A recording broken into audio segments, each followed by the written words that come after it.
Kaixo Ana, egunon, euskera klasetatik zatoz ezta. Zenbat denbora daramazu euskara ikasten? Egunon Izaskun. Bueno, pues orain 3 urte eta piku daramat euskara ikasten.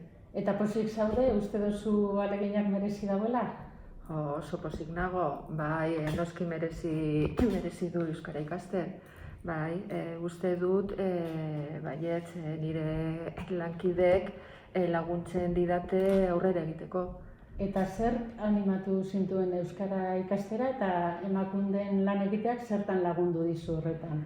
Bueno, pues a ver, primeran gure hizkuntza euskera delako eta bueno, pues egunerokotasunean harremanak euskerak esateko eta egunero 2 ordu joaten, bueno, edo ikasten ditut euskera lan ordutan eta emakunde bertan mintza saioa egiten ditut.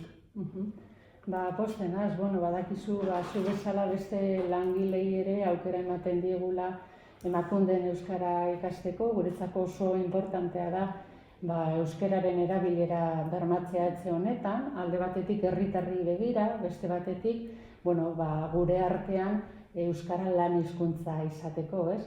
Eta azkenengo urteetan uste dut gero eta gehiago erabiltzen dela emakunden, hori guztion ahaleginari esker izan da, bikain sigiloa ere jaso dugu eta horrek indarra ematen digu aurrera egiteko, beraz, nik eskerrak ematen dizkizut eta animoak lanean jarraitzeko. Bueno, eskerrik asko emakundei ere bai, eskerrik asko.